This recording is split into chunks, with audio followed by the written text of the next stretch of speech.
Hola, buenos días, ¿me escuchan?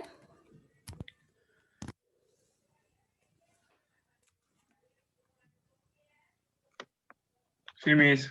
Sí, perfecto. Bueno, estaba haciendo tiempo para ver si obviamente ingresaba alguien más, pero creo que no, ya son las 11:05, entonces vamos a dar inicio a la sesión. A ver, les voy a proyectar el material y bueno, ustedes ya me comentan si lo pueden ver.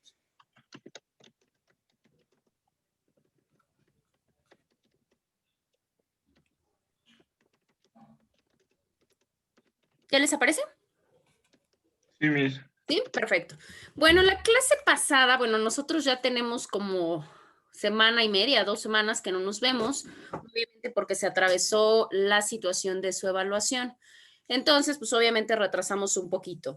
Recordarán que en la segunda unidad, todavía para su evaluación, solamente vino hasta donde culminamos nosotros la cuestión de la investigación. Entonces, decíamos que todo lo de teoría del conocimiento ya vendría para su tercera y última unidad, ¿sale? Bueno, vamos a remembrar un poquito porque me imagino que de hace 2 semanas ahorita como que ya no se acuerdan mucho. Bueno, vamos a hablar acerca de las teorías del conocimiento. Si mal no recuerdo, ahí fue donde comenzamos nosotros. Para empezar, hablábamos de la diferencia, si era lo mismo o cuando hablábamos del conocimiento pertenecía al campo de la ciencia o en su defecto al campo de la filosofía. Decíamos que al final de cuentas el conocimiento básicamente es un fenómeno que se puede visualizar desde diferentes aspectos. ¿Por qué desde diferentes aspectos? Pues porque podemos ver al conocimiento como una cuestión de la psicología, de la sociología, es más, hasta cuestiones biológicas. La realidad es que hay muchos puntos desde los cuales podemos estudiar el conocimiento y por tanto, pues va a haber muchas ciencias también empíricas o también prácticas que nos pueden abordar muchas cosas con respecto al conocimiento. Entonces, cuando nosotros hablamos en cuestión del estudio del conocimiento científico, ya hablándolo en una cuestión un poco más profesional, no cabe duda que estaríamos hablando de la perspectiva científica y esto básicamente haría el conocimiento como la ciencia de la ciencia. Ahora, con esta parte del conocimiento nosotros comenzamos a abordar acerca de la epistemología y decíamos que la epistemología básicamente tenía como objetivo, de cierta manera, construir una teoría general del conocimiento. ¿Qué quiere decir? Que veía el conocimiento como un derivado de la propia razón. Yo no puedo obtener conocimiento si no aplico la propia razón. El conocimiento científico, ya buscándolo desde una parte como algún tipo de modelo, un modelo un poco más desarrollado, pues claramente podríamos decir que lo podemos tomar como cualquier forma de conocimiento. Esto pues, viene como resultado a través de las ciencias positivas. Recordemos que las ciencias positivas son aquellas que se encargan de este proceso cognoscitivo de cómo nosotros aprendemos. Ahora, hay muchas teorías y hay muchas formas a partir de las cuales se va abordando propiamente este tipo de estudio. Entre ellas podemos encontrar la psicología genética. La psicología genética básicamente fue realizada o creada como tal por Piaget. En este aspecto, pues también se habla, no solamente se ha estudiado del lado psicológico, sino ya lo habíamos comentado, cómo influyen los aspectos de nuestra biología o de las sustancias propiamente que generamos para incrementar esta adquisición de conocimiento. La sociología, pues claro que importa los modelos de cómo nosotros sociabilizamos para aprender más. ¿Qué quiere decir? Que pues entre más se tenga esa convivencia de aprendizaje con personas que saben, pues técnica y lógicamente mi adquisición de conocimiento sería mayor. La historia, pues claro, la historia sería completamente visibilizable por alguna manera para poder nosotros hablar acerca de la parte de la investigación. De hecho, cuando ustedes realizaron su trabajo, esa era una de las partes importantes, que a través de la investigación ustedes podrían adquirir mayor conocimiento y no solamente conocimiento del tema que ustedes se encargaron de investigar, sino claramente del tema que sus demás compañeros hicieron la situación de poderlo transmitir. Básicamente nosotros nos vamos a ir más por las cuestiones tanto teóricas como empíricas y que precisamente provienen desde una cuestión filosófica. todas ellas pues tienen un punto de convergencia que sería el conocimiento. Y obviamente el conocimiento pues parte a través de esta realidad que todos nosotros vamos vivenciando. Y si nosotros no partiéramos de esos hechos o de esos problemas o de esos fenómenos reales, pues la realidad es que no podríamos de cierta manera orientarnos dentro del campo de la propia investigación. Y eso pues, es una de las cuestiones más importantes. Bueno, con ello nosotros llegamos platicando toda esta tentativa, toda esta introductoria a la epistemología como tal. La epistemología básicamente nosotros la manejamos como de origen etimológico de la palabra conocimiento y de la palabra episteme. ¿Qué quiere decir? Básicamente era una rama de la filosofía o es una rama de la filosofía que se encarga precisamente del estudio del conocimiento. Si nos podemos dar cuenta en el modelo que tienen representado en forma gráfica del lado izquierdo, tienen la parte de las premisas. Las premisas son estas ideas que nosotros tenemos preconstituidas acerca de algo. Y estas premisas pues parten a través de las verdades y las creencias. Y el conjunto de las verdades y las creencias, cuando se fusionan, pues claramente obtendríamos un propio conocimiento. Bueno, si nosotros tuviéramos un concepto, pudiéramos conceptualizar o definir propiamente a lo que se refiere la epistemología, lo entenderíamos como una cuestión de que se trata con la naturaleza del conocimiento. ¿Qué quiere decir esto? Que la epistemología aborda cómo nace el conocimiento, no cómo se obtiene el conocimiento. En otras palabras, o en este mismo orden de ideas, podríamos decir nosotros que la epistemología estudia la realidad que existe entre la verdad y la realidad. Esto va en contra del cómo construir o cómo fabricar un mueble. Claro, no es lo mismo cómo se construye a cómo se fabrica. Lo mismo pasa con el estudio de la epistemología. No es lo mismo saber cómo puedo obtener más conocimiento, porque eso todo lo tenemos muy claro, pero la propia naturaleza de cómo surge el conocimiento, pues es precisamente el verdadero trabajo de la propia epistemología. Decíamos que uno de los rubros o una de las ramas que como tal estudia la propia epistemología para esta parte del conocimiento es que habla acerca de lo que es o trata de explicarnos lo que es la realidad y lo que es la apariencia. Todos nosotros tenemos una cuestión muy fiable o muy factible de poder utilizar cuando queremos conocer algo. Y esto generalmente parte de lo primero que perciben nuestros sentidos. Sin embargo, pues la realidad es que esto solamente se compondría en la parte de lo superficial o de lo que conocemos como apariencia. Sin embargo, en la realidad, pues ya ingresan cosas un poco más profundas o de un estudio más profundo, porque en sí la realidad es un conjunto de todos los seres y de todos los objetos que como tal tienen una existencia por sí mismos. No importa el sujeto que los pueda percibir, al final de cuentas, la realidad es todo aquello que existe, sin importar quién lo vea, cómo lo vea, qué le parezca y demás, ¿sí? Y decíamos, en el caso de la apariencia, no. En el caso de la apariencia es la forma en cómo se va a manifestar la realidad, o sea, lo que sí existe, a los sujetos que lo perciben, ¿sale? Si nosotros ponemos una figura, la figura que ustedes quieran, puede ser un cuadrado, todos indistintamente de que algunos puedan decir que el cuadrado es bonito, que el cuadrado es grande, que el cuadrado es pequeño, no va a dejar de ser un cuadrado. ¿Por qué? Porque forma parte de todo lo que existe. Al final de cuentas es una realidad sin importar la percepción que tengamos. Sin embargo, la apariencia, bueno, ya la apariencia sí dependerá de cada uno de nosotros lo que percibamos de cada cuestión. Si yo les pongo una imagen, cada uno va a poder describirla de una manera diferente. Algunos manifestarán o percibirán propiamente los colores, las texturas, los tamaños, las características. Vaya, eso ya entra en una cuestión un poquito más subjetiva. Bueno, la epistemología básicamente se estudia desde dos partes o desde dos vertientes. ¿Qué quiere decir? Pues estudia a partir o a raíz de dos aspectos. Por un lado, tenemos la actividad investigativa, la docencia y la aplicación. Y por el segundo punto, tenemos el producto que nos arroja esta actividad. Vamos por partes. El primero, que es la actividad investigativa, la docencia y la aplicación, va destinado con los propios procesos que nosotros vamos realizando. ¿Qué quiere decir? Ustedes, para que pudieran realizar o presentarnos su trabajo, tuvieron que tener una actividad investigativa, a través de la cual pues, aplicaron una metodología de investigación.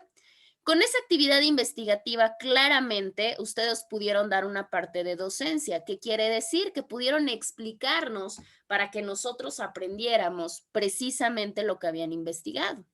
Y la aplicación, bueno, la aplicación esa ya sería personal. ¿Qué quiere decir? Si yo describía acerca de no sé, de los factores que generan violencia, ¿qué es lo que va a pasar? Ya lo investigué, ya sé cuáles son, ya lo enseñé, ahora cómo lo aplico. Claramente, si lo aplico para los demás, técnicamente lo tendría que aplicar para mí mismo.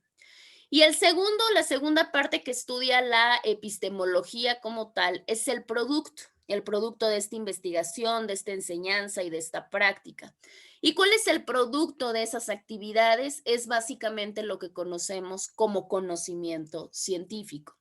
Sin importar el tiempo que le hayan dedicado, el esfuerzo, las ganas, las fuentes, etcétera, lo que ustedes obtengan al final de cuentas va a ser conocimiento. Una cosa, muchas cosas, poca información o mucha información se queda como producto de que constituye un tipo de conocimiento. Bueno. La epistemología como tal resuelve diferentes tipos de problemas. Esto cabe mencionarlo porque pues es parte de esta cuestión de la lógica, ¿no? Resuelve diferentes problemas de diferentes vertientes, sobre todo de la manera en cómo comprendemos nosotros el conocimiento, cómo lo aprendemos, cómo lo adquirimos, cómo lo validamos, porque el hecho de que nosotros tengamos el conocimiento no quiere decir que siempre sea válido, certero, irrefutable. La realidad es que no. Consecutivamente es más, entre más se investigue, surgen más dudas. Y entre más dudas surjan, vamos a buscar la manera de disiparlas y eso con el tiempo nos va generando más y más y más conocimiento sin importar la materia. Ahora, siempre busca como tal responder una pregunta clave y eso es una de las partes más interesantes de la epistemología. ¿Cuál es la pregunta que responde sobre qué es posible llegar a conocer y a través de qué medios o a través de qué mecanismos? Eso es lo más importante. ¿Por qué? Porque muchas veces no solo nos importa llegar a tener la respuesta, sino al final de cuentas lo que nos interesa muchas veces son los medios o son los mecanismos. ¿Por qué? Vamos a poner un ejemplo muy simple del cómo nos sirve la cuestión de la epistemología. Cuando ustedes presentan un examen, ¿qué es lo que buscan? A ver, apertúrenme sus cámaras para que los vea. Espérenme tantito. A ver, mosaico para que no haya problema.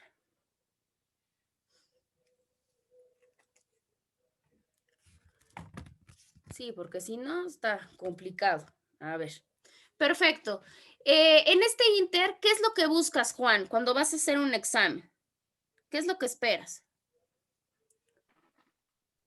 Pues contestar de la manera adecuada y obtener una buena calificación.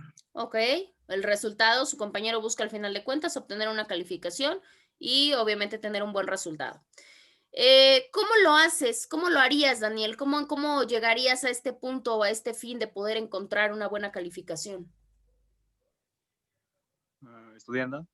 Estudiando, sería lo ideal. Ahora, ahí va la otra parte. Jesús, ¿cómo estudias? ¿Cómo le haces tú para resolver un examen? Sería repasando los temas que vimos. Repasando los temas, ok. Esteban, ¿cómo estudias? ¿Cuál es su dinámica de estudio?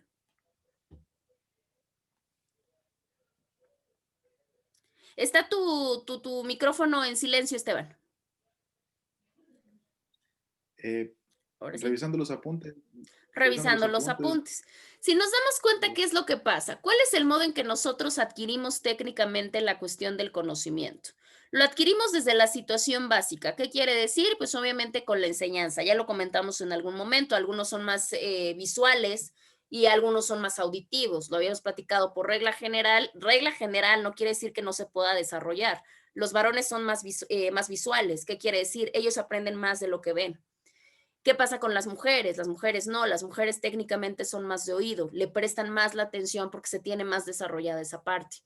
Por eso los hombres, por regla general, son más distraídos. ¿Me explico? Les decía, esto no tiene nada que ver en la situación porque todo se puede ejercitar. ¿Qué quiere decir? Las mujeres pueden poner en cuestión la parte visual y los varones la parte auditiva sin mayor problema. Todo se ejercita. Aquí el detalle con la epistemología es que no solo importa cómo lo adquirimos y no importa la situación del propio resultado. Lo que importa es el camino. Desgraciadamente en las pruebas como exámenes, la mayor técnica que se utiliza es la memorística. ¿Me explico? ¿Qué quiere decir? Que pues solamente remembramos lo que yo tengo y es un gran problema, porque con una cosa que se nos olvide, pues como que ya no vamos a funcionar. Ahora, en esta parte de la epistemología, lo que importa mucho son los mecanismos y es el propio camino. ¿Qué quiere decir? Lo que ustedes hicieron al final de cuentas dentro de su propia metodología. Fueron siguiendo pasos. Al final de cuentas, el resultado era que ustedes hicieran la exposición oral o verbal. Sin embargo, lo más importante era el camino, porque en el camino ustedes tuvieron que desarrollar la forma de cómo escribían, la forma de cómo planteaban un objetivo, de cómo delimitaban su tema. Al final de cuentas, eso es lo más importante para la propia metodología. ¿Qué quiere decir? Que se llegue a conocer, pero muy específicamente a través de qué medios o a través de qué mecanismos podemos hacerlo. Y eso solamente se logra o solamente se hace a través de la propia práctica. Fares, ¿me podrías leer el primer recuadro, moradito?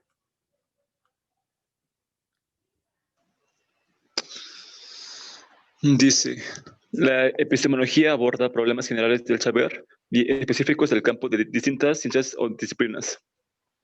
Pueden resumirse de la siguiente manera, partiendo de lo más general hasta lo más específico. Ok, ¿qué entiendes de esa primera parte, Fares? Pues que la epistemología pues son problemas generales Son y también problemas generales. y también son problemas más dirigidos a lo más específico. Ok. Una de las partes importantes y una de las situaciones que a ustedes les van a funcionar muchísimo más que puedan aprender a memorizar es la parte de que ustedes aprendan a interpretar. ¿Qué quiere decir? Cada uno pudo haber de cierta manera entendido algo diferente porque nos vamos por palabras claves. En este caso, la epistemología, si algo podemos rescatar de esta parte de lo que acaba de leer su compañero, es que nos puede abordar cualquier tipo de problema del conocimiento. No importa si es general o no importa si es particular. Eso es una. La segunda, no importa la disciplina o no importa la materia o no importa el área o la ciencia, puede estudiar a cualquier tipo de área. Pueden ser ciencias sociales, ciencias naturales, ciencias exactas, no importa, al final de cuentas, porque es conocimiento y el conocimiento al final de cuentas pues lo vamos a tener que obtener. Si lo pudiéramos resumir, pues diríamos que se puede ir desde la parte más general a la parte más específica. Y esto también les aplica a ustedes. No podemos comenzar a especializarnos en un tema si no sabemos las reglas generales, ¿sale? Un ejemplo que se me ocurre ahorita. Suponiendo que fuéramos a hablar de los tipos de violencia, ¿sale? Para que yo empiece a decir qué es la violencia física, la violencia psicológica, patrimonial y demás, ¿qué es lo primero que tendría que explicar?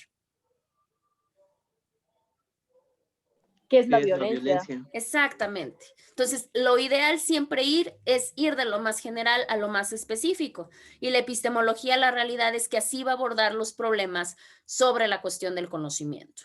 Ahora, problemas sobre las relaciones entre los diversos campos del conocimiento científico. ¿Por qué? Una de los primeros problemas es que no entendemos cómo se clasifican las ciencias. Y yo no puedo obtener conocimiento de una sin ni siquiera hacer la cuestión o la regla general. Se los comenté en algún momento. Hay mucha pugna entre todas las ciencias, las disciplinas, las áreas de estudio. ¿Por qué? Porque algunas sí se manejan como ciencias y otras no. Otras son disciplinas y todo el mundo asegura que son ciencias, ¿sale? Algo muy particular pasa con el derecho. Cuando nosotros, y yo lo he escuchado muchas veces, es que hay muchos derechos. Hay muchos derechos, derecho penal, derecho mercantil, derecho civil, derecho fiscal. No, no hay muchos derechos. De acuerdo a la clasificación, solamente hay un derecho. Que tenemos diferentes áreas de especialidad o diferentes, es otra cosa, ¿sale? Entonces, la epistemología, una primera cuestión que hace es esa, poder resolver estos conflictos que existen en el campo científico para podernos decir cómo se clasifican las ciencias. Y también nos habla de cuáles son los puntos de contacto que tienen. Eso es una parte muy importante. Antes nosotros, bueno, partimos desde cuestiones muy básicas. Al principio, y ustedes lo han de haber corroborado en la prepa, no sé, cuando veían como mucha cuestión histórica, cuando se hablaba de filósofos o cuando se hablaba de personas de Roma, de Grecia, compartían una cualidad muy importante y ustedes lo pueden constatar o si no es que ya lo constataron. Eran filósofos, matemáticos, doctores, filántropos, políticos. Una persona era todo, ¿me explico? Siempre se tenía, no había una delimitación. ¿Por qué? Porque precisamente no había una clasificación exacta de cómo se manejaban las ciencias. Eso pasaba al principio. Como fuimos avanzando y con esta adquisición de conocimientos, nos dimos cuenta que no podemos ser todólogos. Entonces, ¿qué pasó? Pues se tuvieron que separar las ciencias y nos tuvimos que dedicar a un campo en específico para poderlo estudiar.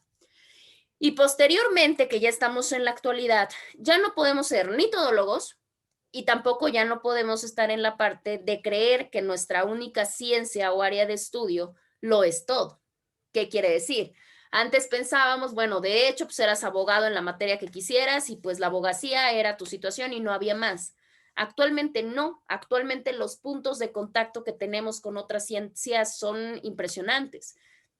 Ustedes lo irán visualizando conforme vayan avanzando en sus áreas, pero actualmente nosotros tenemos que tener contacto con la criminología, con la victimología, la criminalística, la medicina legal, la contaduría, la administración, y nos podemos dar cuenta que hay puntos de contacto en el conocimiento, que el hecho de que yo me dedique a un área en específico no quiere decir que las demás no valgan o que las demás no me sirvan.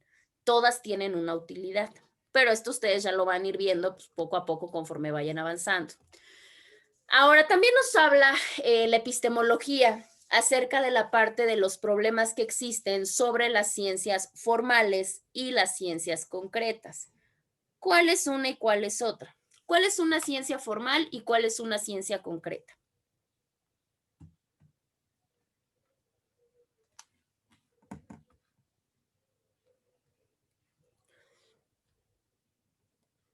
Ya las han escuchado, una u otra.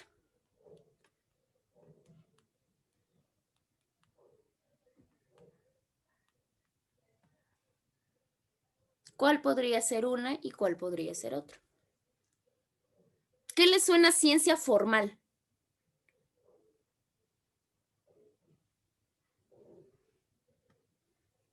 ¿A qué le suena ciencia formal?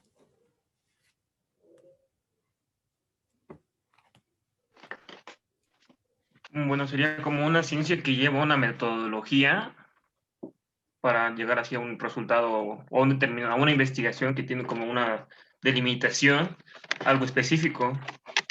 Claro, eso es una ciencia formal, por eso formal parte de formalidades.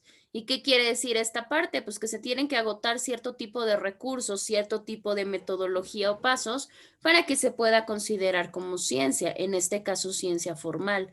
Y las ciencias concretas básicamente son las mismas, nada más que tienen una característica de especialidad, ¿no? ¿Qué quiere decir?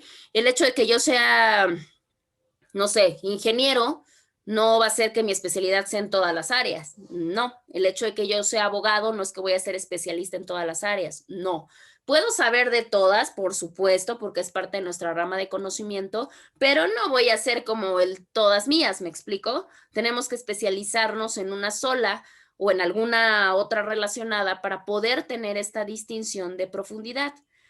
Y quien diga, no es cierto, yo puedo ser excelente y conocer todo en derecho agrario, laboral, penal, civil, mercantil, es mentira. Porque lo amplia que son las ramas no nos daría para especializarnos al 100 en una o en otra. Pues precisamente estos problemas acerca de las ciencias, tanto formales como concretas, también lo aborda la propia epistemología. También aborda problemas que tienen que ver acerca de los préstamos conceptuales. o del préstamo conceptual que existe entre las ciencias como el cambio de perspectiva entre ellas. ¿Qué quiere decir? Hay ideas comunes que se van presentando en diferentes ciencias y que se puede compartir con otras. Y hay otras que son exclusivamente vocablo y vocabulario de unas áreas en específico. Y obviamente la epistemología nos ayudará a decidir si puede ser un préstamo de palabra o si solamente va a fungir para algún tipo de ciencia o algún tipo de rama del conocimiento. Vamos a poner un ejemplo. Si hablamos de vocabulario jurídico y ustedes hablan, no sé, se me ocurre, digo, sobre todo ahorita todavía no han abordado las ramas porque pues todavía no empiezan como tal, pero una que ya tengan, el usufructo. ¿Saben qué es el usufructo?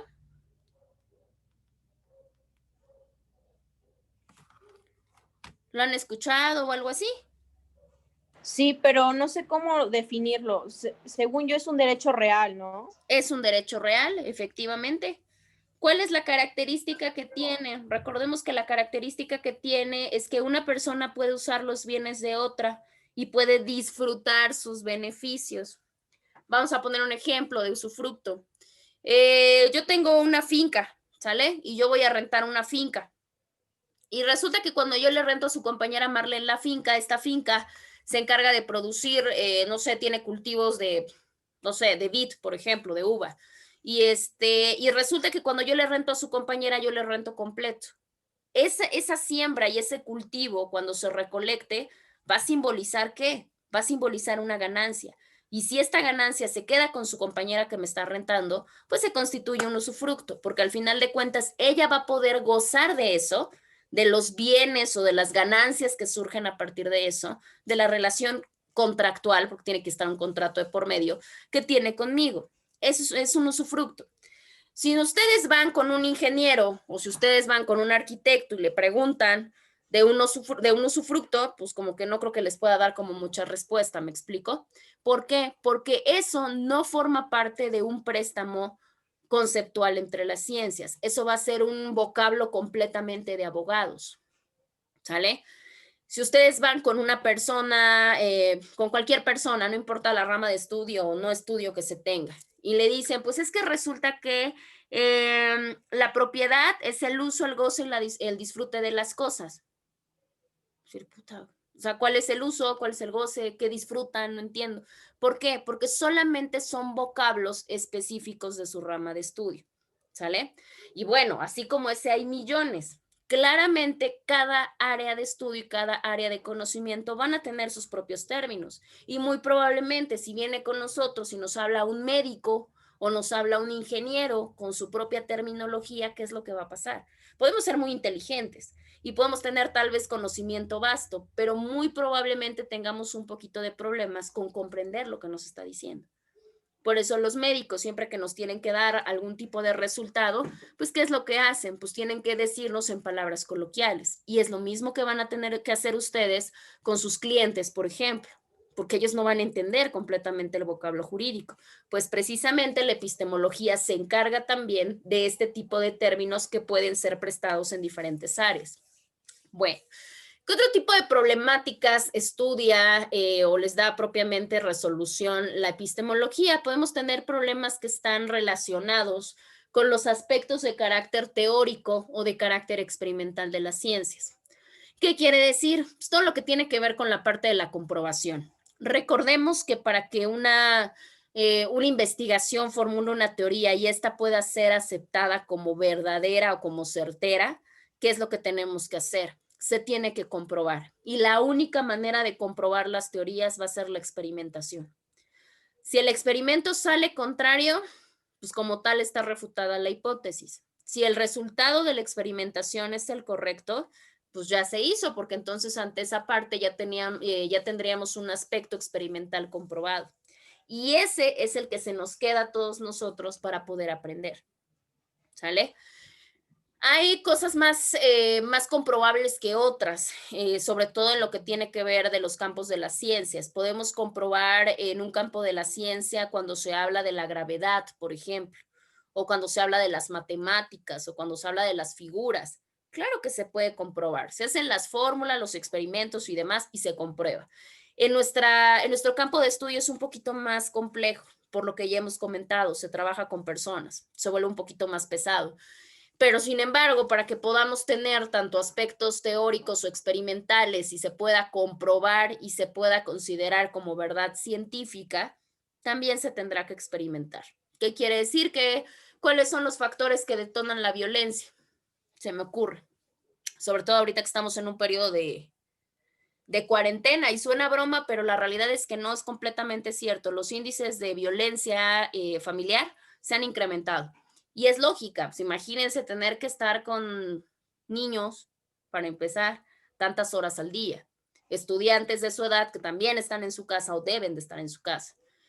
Personas que, pues en este caso, papás que dejaron de tener trabajo, que los mandaron a descansar y también están en casa. Entonces, imagínense la situación tan compleja, pues hay violencia. Sin embargo, si yo hablo de una investigación de a ver cuáles van a ser los factores que detonan la violencia, para eso tendría que comprobarlo. ¿Y cómo lo compruebo? Pues claramente obteniendo la mayor cantidad de estadística posible en saber tanto la persona que es violenta como la que es violentada, pues qué es lo que la orilló a cometer tal acto. En esa parte de comprobación yo ya podría dar mis factores y podría desvincular por lo menos alguna cuestión de factor comprobado. ¿Sale? Yo puedo decir millones de cosas, de hecho, se me ocurren varias. Sin embargo, para que sea aceptado, tendría que someterlo a comprobación. En nuestra área es un poquito más difícil. ¿Qué otro tipo de problemas soluciona o resuelve propiamente la epistemología? Todos aquellos que tienen que ver con el pensamiento formal. No importa si se trata de un pensamiento lógico o de un pensamiento matemático. Al final de cuentas, puede ver los límites que existen entre unos y los límites que existen entre otros. Lo que yo les decía, para algo están todas las ciencias, no es nada más por hobby, ¿no? La realidad es que cada una tiene una razón de ser. Entonces, estos límites que tienen todas las ciencias hasta donde ya no pueden trascender, precisamente también lo marca la epistemología. Hasta acá llegan las matemáticas, hasta acá llega el derecho, hasta acá llega la psicología, hasta acá, hasta acá, hasta acá. Pone los límites al pensamiento. ¿Qué otros problemas? Los problemas que tienen que ver con las ciencias de la realidad. ¿Qué quiere decir los problemas relacionados con las ciencias de la realidad? Pues todo lo que esté vinculado con la comprobación experimental. ¿Qué quiere decir? Pues todos estos procesos inductivos en los cuales yo tenga una cuestión general y de ahí quiera sacar aspectos particulares. Un claro ejemplo de estas pues puede ser el derecho, la sociología, la psicología, porque la psicología, aunque es médica, entra con muchos aspectos sociales, la política, entre algunas otras. ¿Qué otros problemas? Los problemas que tienen que ver con las ciencias de la vida y las ciencias del ser humano. ¿Cuáles son estas ciencias de la vida o las ciencias del ser humano? Pues básicamente son las que nos ayudan a poder distinguir entre un hecho y una realidad y cómo se dan las interpretaciones en cada una de ellas. Pregunto, ¿qué diferencia perciben ustedes entre la parte de una necesidad, bueno, más bien de un hecho y una realidad? ¿Cuál es uno y cuál es otro? ¿Qué es un hecho y qué es una realidad?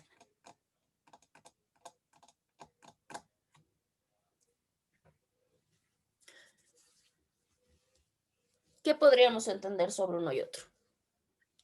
Técnicamente sí lo sabemos, todos hemos hecho cosas, sabemos realidades. ¿Qué diferencia habría entre un hecho y una realidad?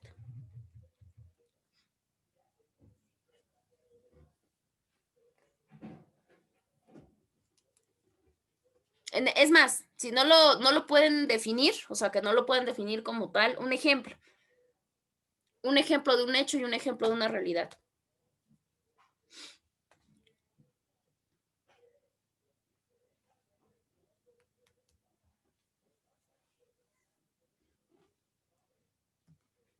A ver, Fares, dime, ¿qué es un hecho?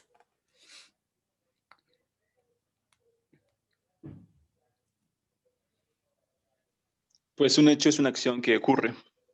¿Una acción que ocurre? Sí, podría ser. ¿Un ejemplo de un hecho? Por ejemplo, hoy en la tarde más tarde voy a ir a correr. sería un hecho. Sí. Acá tenemos un asunto y su compañero lo puso muy claro, sobre todo cuando se trata de las cuestiones a futuro. Dijo, no, pues yo en la tarde voy a ir a correr. Ah, claro, pues es lo que yo voy a hacer, ¿no? Y es un hacer a futuro. Pero pueden pasar 50 millones de cosas que le dé flojera, no sé, que tenga algún otro compromiso, que tenga mucha tarea, por ejemplo, en la tarde, podría ser, no lo sé todavía. Bueno, decir. Y que impida que su compañero salga a correr, ¿sale? Entonces, ¿qué quiere decir? Se queda como un hecho, sí y no. ¿Por qué? Porque el hecho se supone que es algo que sí se hace, que no tenemos la tentativa de que pueda pasar. Por eso, si yo le digo a su compañero, es un hecho que no vas a salir a correr, ¿qué quiere decir? A contrario sensu, que va a haber un obstáculo que ya conste que no lo va a poder hacer. ¿Me explico? Ahora, puedo yo tener un hecho, pero el hecho que yo perciba no necesariamente tiene que ser real. Ahí les va. Tenemos ahorita un asunto mundial y a nivel internacional, porque la realidad es que todo lo que pasa en ese país, al final de cuentas, pues influye en la cuestión mexicana. Acaban de pasar unas elecciones norteamericanas en donde desde hace muchísimos años, eso también cabe mencionar, es el primer presidente, bueno, expresidente ahora, que no gana una reelección. Entonces, ¿qué es lo que pasa acá? ¿Tenemos un hecho? Claro que tenemos un hecho de un cambio de gobierno. El hecho del cambio de gobierno quiere decir que las cosas van a cambiar para nuestro país. La realidad es que no. No podemos tener una realidad manifiesta en la cual se nos pueda decir que como tal hay una seguridad. En el hecho la hay, en la realidad no necesariamente. Podemos percibir una cosa de manera diferente. Su compañero lo puede percibir de una manera y yo lo puedo percibir de otra. No va a faltar quien diga, no, sí, claro que sí, va a haber muchísimos cambios para México, no, hombre, va a ser una cosa impresionante. Va a haber otros que digan, no, la verdad yo creo que va a seguir siendo lo mismo.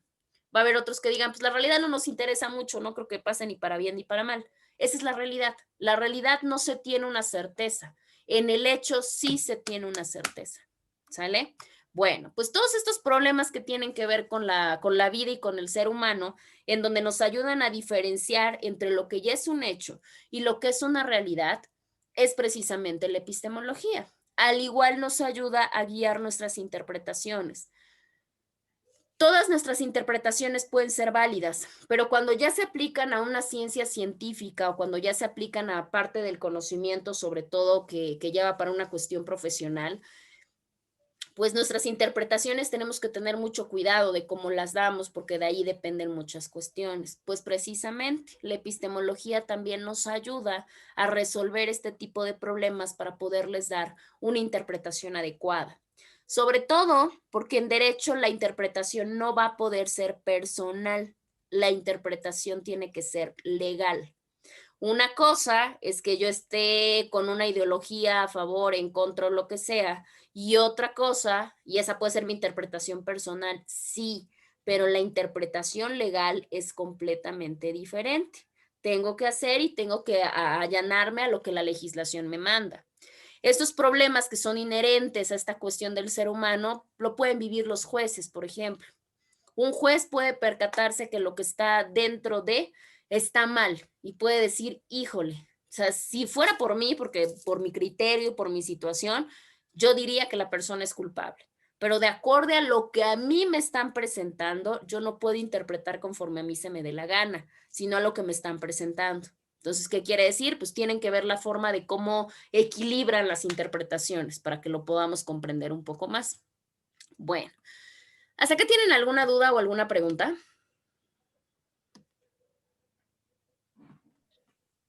No. ¿No? No, ninguna. Perfecto. Bueno, si no hay duda, entonces vamos a pasar a nuestro siguiente tema. El siguiente tema, digamos que es como la epistemología puesta en práctica, pero ya puesta en práctica a través de diferentes tipos de modelos, ¿sale? Tenemos dos tipos de modelos en cuanto a este proceso cognoscitivo de aprendizaje y de conocimiento que tenemos. Estos modelos se dividen. Tenemos por un lado los modelos objetivistas y tenemos por el otro lado los modelos subjetivistas. Todos tienen una relación, todos son importantes, pero nosotros, de acuerdo a nuestro criterio, vamos a ir mencionando los pros y los contras de cada uno de ellos.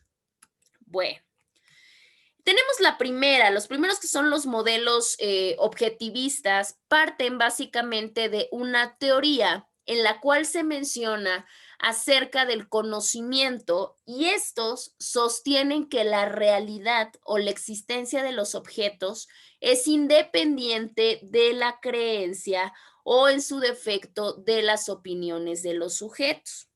Este es muy importante, por eso se llaman objetivistas, porque son precisamente objetivas, se van a la realidad, se va a lo que está. No le importa ni qué cree el sujeto, ni qué opina, ni qué se imagina. Se va acerca de lo que como tal existe. Eso por parte de las teorías objetivistas. Tenemos otras que son las teorías subjetivistas. En el caso de las subjetivistas, básicamente se reducen a la realidad o la existencia de los objetos, pero también con la situación de los estados o de los actos mentales del hombre o del sujeto, ¿sí? ¿Qué quiere decir? Que para las teorías subjetivistas sí es importante lo que el sujeto piense, crea, se imagine, suponga, etc.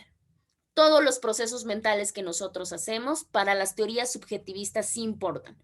Para las objetivistas no, las objetivistas solamente les importa la realidad, lo palpable, lo que se ve. De ahí en fuera no les interesa nada. ¿Le paso? ¿Le puedo pasar? Sí, ya. Ya, perfecto. Sí, porque los ve así como... Va. Las primeras que tenemos de las que vamos a hablar, no les di la diferencia entre las dos para que por lo menos ya lo vayamos manejando. Vamos a ir viendo, obviamente, con parte de mucho hincapié, cuál es cuál.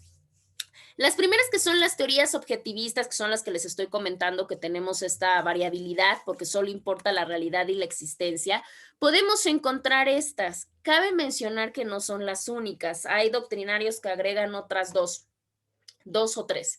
Pero las básicas, o por lo menos en los que la mayoría de los doctrinarios coinciden, es precisamente en estas 5. Es el materialismo, el positivismo, el mecanicismo, estructuralismo y empirismo. Son las 5 principales teorías de carácter objetivista. ¿Sí? Ustedes me indican cuando pueda avanzar. Vamos a ver cada una, no se preocupen. Miss, dígame. ¿Estas diapositivas las voy a poner en plataforma? Híjole, no lo sé. Ah, sí, yo creo que sí. Sí se las pongo. Nada más, obviamente tengo que acabarla porque no está la presentación completa, pero sí, se las transmito la siguiente semana. Muchas gracias, Miss. Sí, no se preocupen. Ok, si ya pasamos, podemos ir viendo cada una de ellas. A ver, quito esta para que se pueda ver. Para empezar, cabe mencionar, bueno, en el caso del autor Whitaker, nos explica un poquito acerca de qué son las teorías objetivistas del conocimiento. Y nos dicen lo que yo ya les había comentado, que como tal es que se habla acerca de la realidad o la existencia de los objetos, sin importar qué crea o qué opine el sujeto. Si lo podemos mencionar en otras palabras como tal, lo que hacen las teorías objetivistas es que van a enfatizar, o sea, les van a dar un punto de importancia a los elementos exteriores. ¿A qué nos referiremos con elementos exteriores como tal? Pues que nos indican que el conocimiento debe de tener su base en los hechos, ¿sí?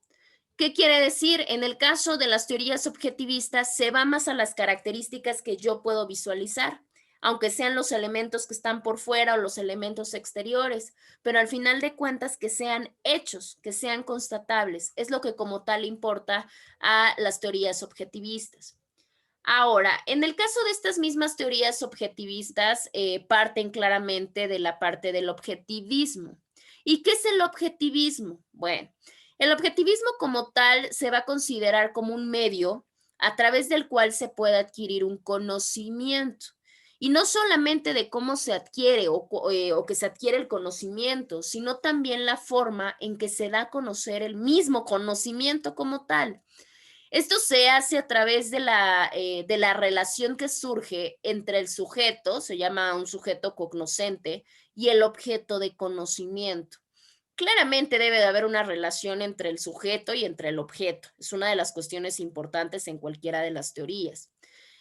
Por ello, cuando se habla propiamente del objetivismo, entendemos que es un procedimiento a través del cual vamos a obtener conocimiento, pero este se obtiene a través o tomando como tal, como base o como cimiento, la representación mental del objeto, el objeto que nosotros pretendemos de alguna manera conocer.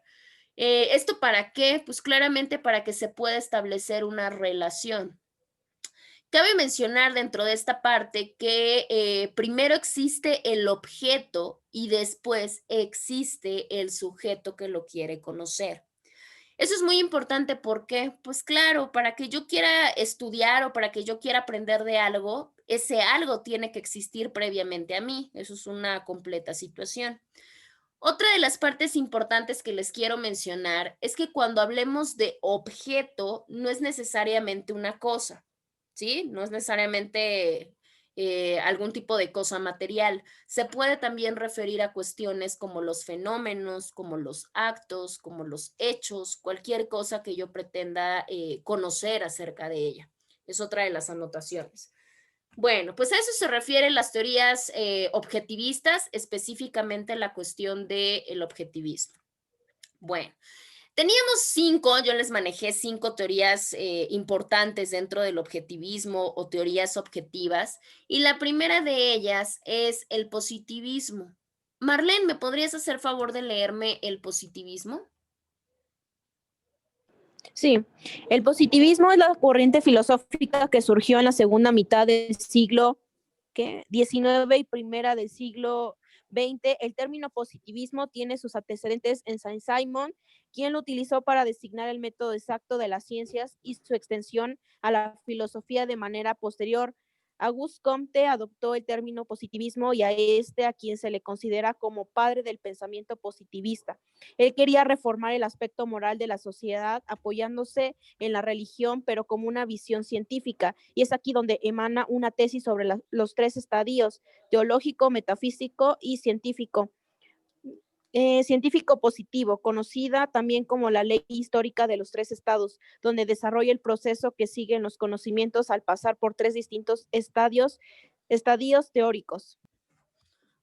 Ok, perfecto. El primero como tal es el positivismo. Bueno, para empezar, obviamente tenemos que ver esta parte de la modernidad técnica que se tenía por lo menos con un antecedente un poquito más claro. Tenemos antecedentes desde Simon, por ejemplo, pero la realidad es que la teoría propiamente se aborda desde Comte. Él es el que como tal obtiene la propia definición o la propia cuestión del positivismo. De hecho, él se queda como padre del pensamiento positivo, positivista. Y lo que él quería hacer en ese momento, recordemos que teníamos una sociedad completamente moralista, y él quería hacer el cambio, pero un cambio basado, o sea, cambiar una cuestión moral, pero un cambio basado en la cuestión de la religión. Podríamos decir, bueno, entonces seguimos atrasados. No, pero el aspecto de religioso que él quería incluir o que incluyó era también jugaba con la parte de una visión de carácter más científica. De hecho, él emerge una obra donde se habla acerca de que la persona tiene o está conformada a través de 3 estadios. ¿Qué quiere decir? Básicamente que nosotros tenemos 3 partes importantes dentro de nuestra propia situación cognitiva. Hablaba de la cuestión teológica, metafísica y científica. Ahí es por eso que se le llama el padre del positivismo. Teológico, porque se tenía que creer en algo, específicamente pues en algún Dios. Metafísico tenía que ver con toda esta cuestión interior o interna, el alma, el espíritu, las ideas, todo ese tipo de cosas. Y la científica, pues ya claramente todo lo que tenía que ver con la parte de los hechos. Y de ahí, pues obviamente surge la cuestión de la ley histórica de los 3 estados. Ahora, ahí es donde como tal él considera que se desarrolla un proceso a través del cual se pueden mover o se pueden conformar este tipo de estados que componen al propio ser humano. Básicamente, si nosotros pudiéramos reducir, porque la verdad es que son obras muy largas y muy complejas y muy fuertes, es que como tal el positivismo manejaba que el único medio de que se pudiera obtener algún tipo de conocimiento básicamente es la experiencia, pero esta experiencia tiene que estar completamente verificada. ¿A través de qué? De los sentidos. Si no era perceptible a través de los sentidos, la realidad es que entonces la cuestión de la obtención del conocimiento no era válida. Si nos damos cuenta, pues estamos un poquito complicado porque la realidad es que era muy complejo poder percibir con los sentidos, sobre todo cuando se trataba de la obtención de conocimiento de carácter inherente o de carácter subjetivo, porque pues si a mí me hablan de, a ver, la fe, pues yo la fe propiamente no la puedo tocar, la percibo, pero no la puedo tocar como tal. Entonces, obviamente, yo no puedo hablar de eso y decir que adquirí un conocimiento, pero un conocimiento no palpable. Entonces, era un poquito compleja esa teoría como tal. A ver. Existen varios puntos, digo, la realidad por poder mencionar así como un tipo de resumen, puntos dentro de los cuales se pueden considerar como la base o como el propio pilar de lo que se consideró como positivismo. A ver, ¿quién me falta? Espérenme tantito. Esteban, ¿me escucha? Sí, profesora. Sí, Esteban, ¿me podrías leer la A, por favor? Sí. Gracias. La ciencia constituye el único conocimiento posible y, por tanto, su método científico es el único válido. Ok, en el caso, nos acaba de decir su compañero que dentro de esos fundamentos del positivismo se encuentra que la ciencia constituye el único conocimiento posible. ¿Qué quiere decir? Que no se puede obtener un conocimiento si no es por algo que forzosamente ya haya pasado a través de la ciencia. Y con eso, pues quiere decir que haya agotado el método científico. Si hay una información en algún lugar, pero que esta investigación o que esta información no ha pasado por el método científico, quiere decir que no es válido y como tanto no puede formar parte de mi conocimiento. Eso es lo que propone como fundamento el propio positivismo. El segundo nos habla de que el método científico es solo descriptivo. Claramente, ¿por qué? ¿Por qué nos habla de que el método científico es solamente de carácter descriptivo? Tiene que ver con la situación o con una situación básica de que solo lo único que hacemos a través del método es explicar las fases. O sea, básicamente solo describimos las fases, no hay otra cosa que se pueda hacer. Ahora, otro de los pilares o el tercer pilar es que el método de la ciencia constituye el único de carácter válido dentro del mismo campo científico. ¿Qué quiere decir? Que el método científico es universal. Lo podemos o lo debemos, por lo menos para el positivismo, aplicarlo para cualquier tipo de campo de conocimiento, sin importar de qué estemos hablando. Y eso es muy importante. Si se dan cuenta, pues imagínense lo importante que era para el positivismo el abordar o el enseñar o el aprender a través del método científico. Porque simple y sencillamente, si no estaba, el conocimiento y la información era de carácter inválido. No había más. Ok, eso por el lado del positivismo, pero no es el único. Tenemos otras 4 teorías por parte de la cuestión del objetivismo. Entre ellas encontramos el materialismo. Jesús, ¿me escuchas? Sí, profe. ¿Me puedes leer tu diapositiva que tienes a la vista, por favor, Jesús? Sí, profe. Gracias. El materialismo se ha considerado como una doctrina filosófica que atribuye a la materia el centro base de todo conocimiento y por lo tanto de la verdad. El maestro Francisco Larroyo considera al materialismo como una de las soluciones al problema ontológico que indaga sobre la esencia del ser real. El materialismo solo le reconoce existencia a la materia o cuerpos materiales, es decir, a los objetos que existen en el tiempo y ocupan un lugar en el espacio. Perfecto. Vamos por partes en la cuestión de la definición del propio materialismo. Claramente se llama materialismo por la cuestión de la materia. Para empezar, el materialismo fue una doctrina que también venía enseñada por parte de la rama filosófica y decía que aquel centro del conocimiento, la base de todo, era lo material o el materialismo. ¿Qué quiere decir? Que era la única forma en la cual nosotros podemos llegar a la verdad a través de la materia que como tal constituye. En el caso del materialismo, como esta parte que acaba de leernos su compañero, nos habla de que es una solución al problema ontológico. No sé si recuerden que en algún momento platicamos acerca de la ontología. Decíamos que la ontología era como una rama que dependía de la metafísica y que se encargaba precisamente de estudiar al ser, ¿no? Pero al ser como en esta parte general y propiamente todas las cuestiones que lo constituían como tal. Esta rama, si tiene características varias, nos ayuda a entender como tal qué es la materia, qué proceso lleva la materia, qué especie es, en qué tiempo surge.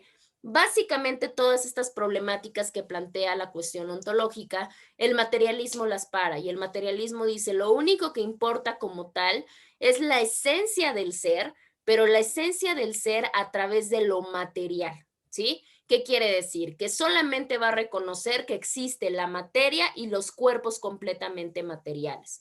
Con ello, pues se llega a la propia conclusión que el materialismo únicamente se refiere a los conocimientos que se pueden obtener a los objetos, pero a los objetos que existen en el tiempo y que van a ocupar un lugar en el espacio. Si no lo ocupan, en automático no tendrían como razón de ser o razón de ser estudiados como tal.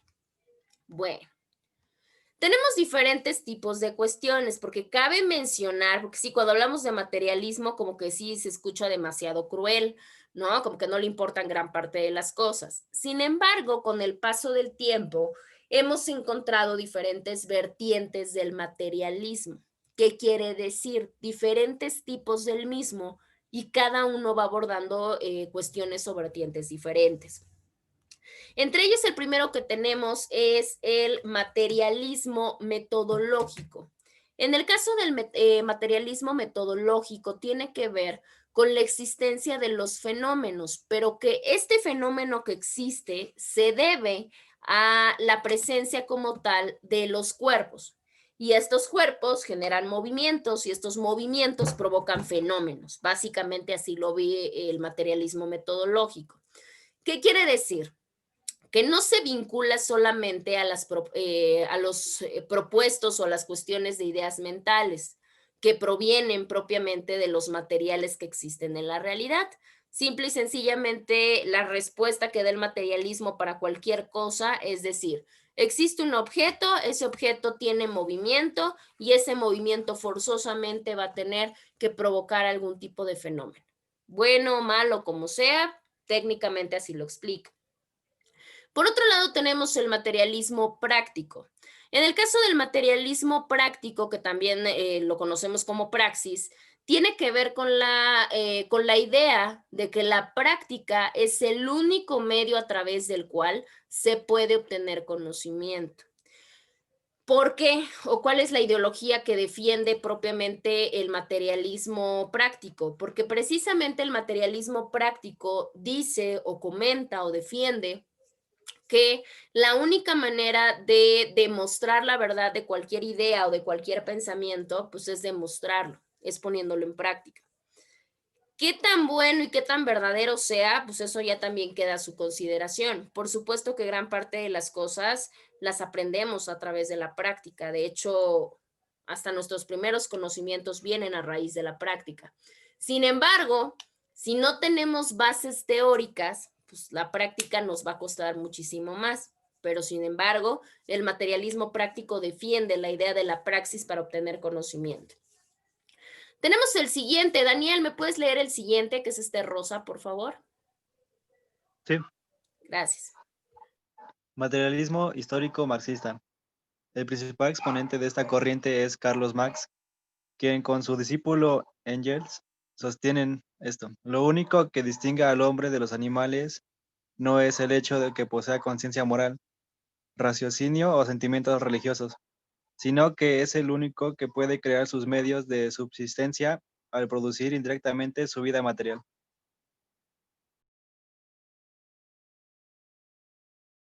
Ya.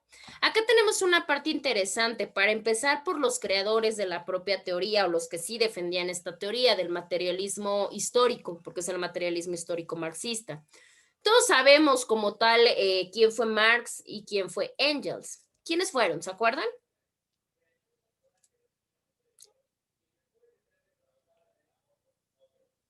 Es Pilar, digo, no tan Pilar. Bueno, sí es Pilar en derecho, pero Fueron filósofos del comunismo. exactamente. Tiene que ver con la parte de la cuestión comunista, sobre todo porque ellos vinculaban, por eso están dentro del materialismo, porque ellos vinculaban mucho la cuestión económica, de hecho se dedicaban a la cuestión de la economía. Y precisamente la explicación que ellos dan para esta cuestión del materialismo histórico es que precisamente habla de la diferenciación del hombre con cualquier tipo de especie, porque recuerden que al final de cuentas somos animales, nada más que animales racionales, se supone. Entonces, dentro de esta parte dice, sí, claro que somos los únicos animales técnicamente racionables, pero ni siquiera eso es lo que nos hace diferentes. No la moral, no la razón, no la cuestión de creencias, sino lo que realmente nos hace diferentes es que buscamos los medios materiales para poder subsistir. ¿Qué quiere decir? Que de una u otra manera se busca la cuestión de producir la vida material. Y eso habla mucho pues de la constante búsqueda de riqueza que tiene el hombre, ya no solamente para poder sobrevivir, sino para poder darse la vida que se le da la gana, ¿no? Entonces, en eso hablaba precisamente Marx, la forma tan diferente que nos hace a los hombres de los animales con esta capacidad de poder producir la vida material. Por eso se encuentra dentro del materialismo histórico. Uno de los más utilizados, sobre todo en la cuestión comunista, como bien mencionó su compañero, pero pues atendiendo mucho la cuestión de la vida material, que es una de las cuestiones más importantes o por lo menos de los fundamentos más importantes del ser humano. En esta parte tenemos otra, que es como una contrapunta, complemento del anterior, que es el materialismo histórico marxista. Y es precisamente el materialismo dialéctico. Jesús, ¿me escuchas? Sí, profa. Sí, Jesús, el verdecito, por favor. Sí, es verde. Sí. Dice materialismo dialéctico. Nuevamente encontramos a Marx y a Engels, quienes en 1840 exponen el materialismo dialéctico como la unión entre el materialismo propiamente dicho y la dialéctica de Engels, de donde resulta una visión material de la naturaleza a través de los cambios de la materia en movimiento, utilizando el método dialéctico, es decir, de lo más sencillo a lo más complejo con su secuencia respectiva, tesis, antítesis y síntesis. Ok, en esta parte volvemos a encontrar otra vez a los mismos. Pues obviamente los encontramos por la simple y sencilla razón de que ellos estudiaron mucho toda la cuestión material. La diferencia que existe es que en el materialismo dialéctico lo que hacen, pues claramente es una mezcla, por llamarlo de alguna manera, entre lo que es el materialismo y entre lo que es claramente la dialéctica, por eso tiene ese nombre. Acá para empezar nos dice el método, porque sí nos dice el método que utilizan para la obtención de conocimiento. Pero para empezar, ¿de qué se encargaba el estudio de la dialéctica?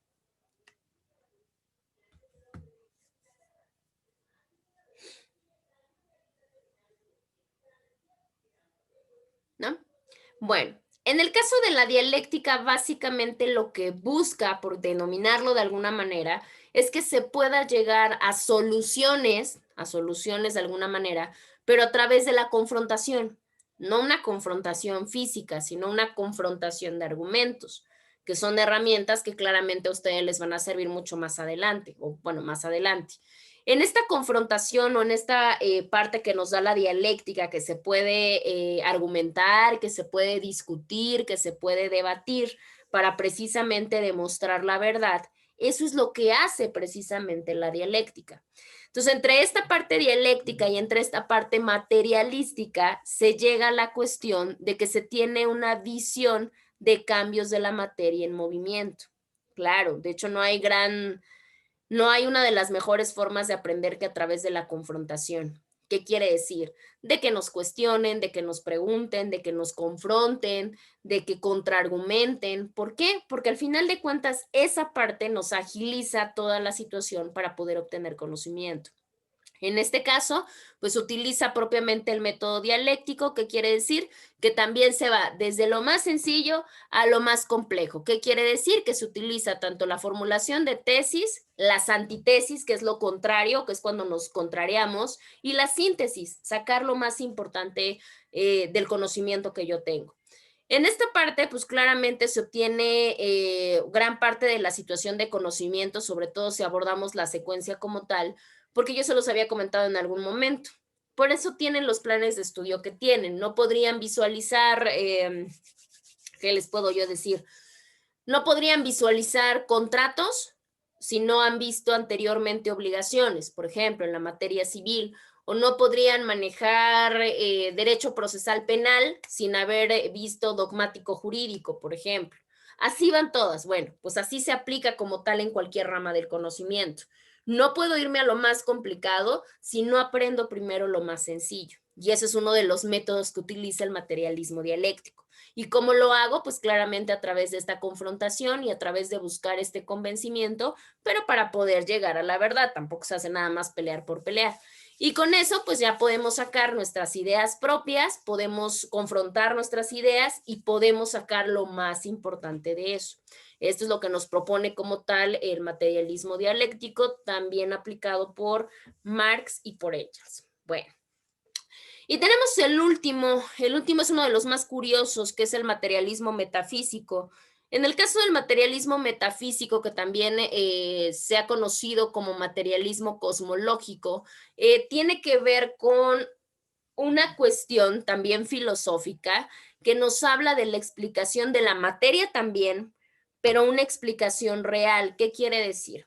Se explica el universo, pero solamente a través de procesos un poquito más, pues más detallados, un poquito más sensibles, porque como tal ya no se le da la atribución física como tal, sino que lo que se le da, pues es la parte de la esencia. ¿Se acuerdan cuando nosotros hablamos de las formas de definición, que hablamos de la clasificación de definición y hablábamos de una metafísica? Y decíamos, bueno, ¿cómo se compone el ser humano de manera física? Huesos, órganos y demás. ¿Y cómo se compone de manera metafísica? Ah, bueno, se compone probablemente, no lo sé, no me consta, del alma, del espíritu, de la fe, etcétera. Esta parte que no se puede tocar o que no se puede palpar. Pues en eso consiste el materialismo metafísico.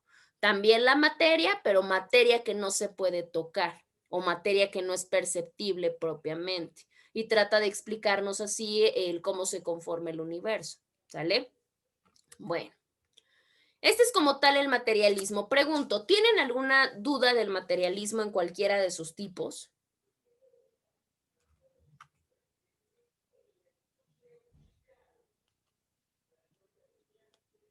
¿Dudas, preguntas?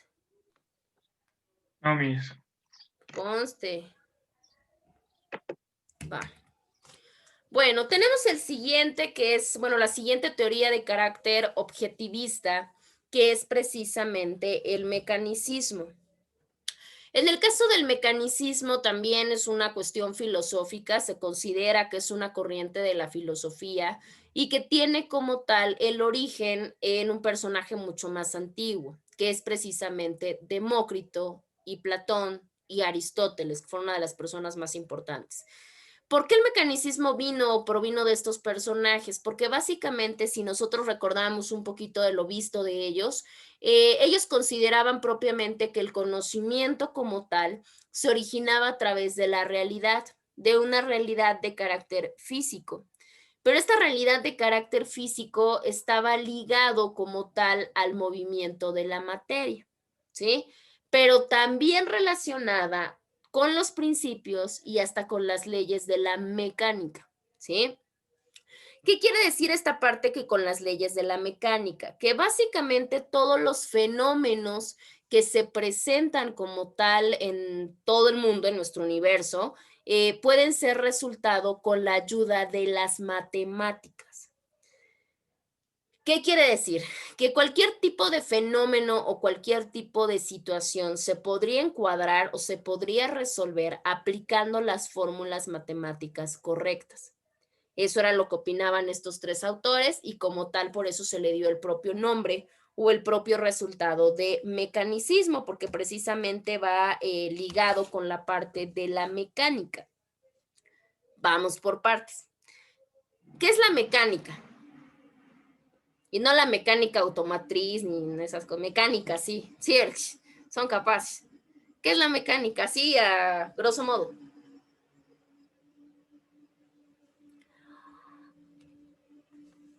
Es la forma en la que se mueven las cosas o la Claro. forma, pues Sí, no cómo se sé. mueven las cosas, básicamente es eso, estudia toda la parte del movimiento y obviamente para que surja movimiento, pues tienen que haber fuerzas que interactúen, todos estamos completamente conscientes y yo creo que completamente de acuerdo. Tiene que tener, por eso se habla cuando hablan, y eso ustedes lo van a ver más adelante, cuando hablan de una mecánica de hechos, ¿no? Del por qué se da lo que se da, pues precisamente para la cuestión del mecanicismo es lo mismo.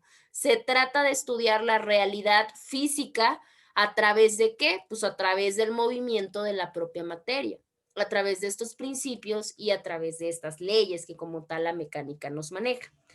Pregunto, ya que recordaron un poquito de sus clases de física y demás que vieron, yo creo con mucha brillantez, porque pues, son muy dados a estudiar estas cosas. ¿Recuerdan alguna? ¿Alguna ley o algún principio?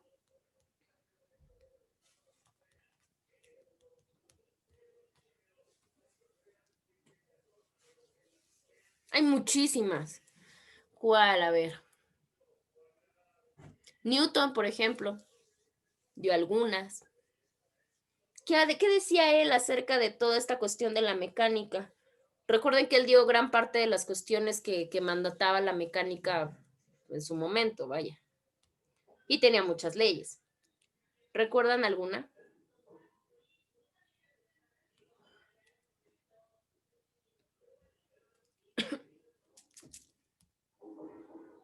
¿No?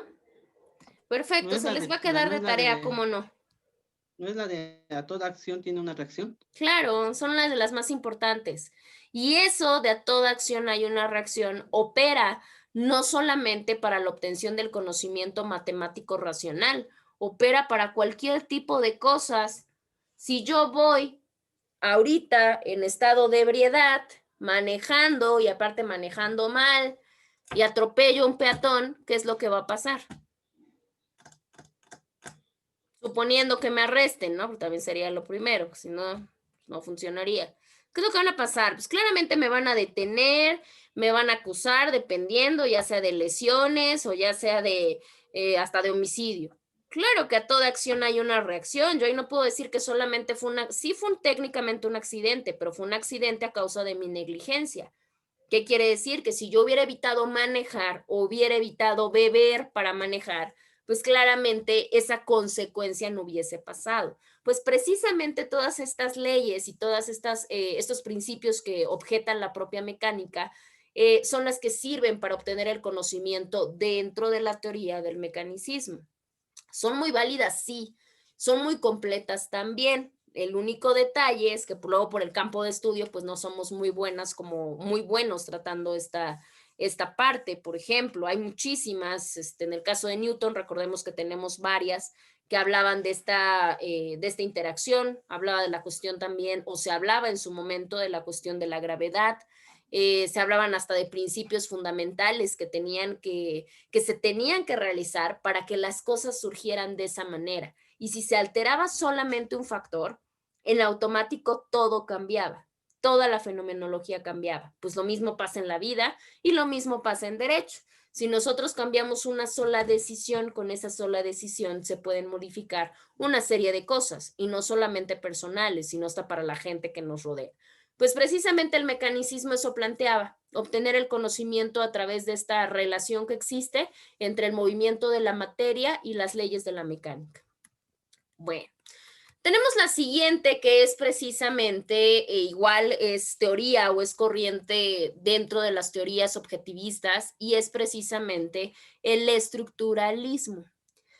El estructuralismo, al igual que todas las demás, proviene de la cuestión de corrientes filosóficas, pero empezó o se adoptó propiamente el nombre en la segunda mitad del siglo XX. A partir de ahí, por lo menos ya adopta el nombre que tenía y tiene diferentes tipos de autores o de doctrinarios que se encargaron de defenderla y de estudiarla, pero se toma como que el padre de esta o el propio digamos, autor más importante de esta teoría es Claude Lévi-Strauss. Él se toma como el principal expositor de esta teoría y maneja que los hechos humanos y sociales, claramente, son considerados como una estructura, ¿sí?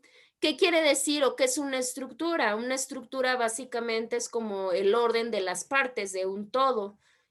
Obviamente hay partes subordinadas, ¿no? Subordinadas a otras. ¿Por qué? Porque obviamente se hace, unas tienen más importancia que otras. Nos guste o no, pues así pasa precisamente en la estructura, que se ordenan las partes, digamos que de mayor a menor importancia o el orden que se le quiera dar. Y este orden o esta estructura como tal va a ligar una serie de relaciones estables, ¿sí? Y esta serie de relaciones estables con las leyes de la propia sociedad. El estructuralismo es muy importante para nuestra área o para la cuestión del derecho. Primero, porque ya se habla de hechos humanos y recuerden que el derecho trabaja con todas estas cuestiones humanas y con todas estas cuestiones sociales. Lo hemos escuchado toda la vida, yo creo que sí, ¿no? ¿Cuál es el pilar de la sociedad?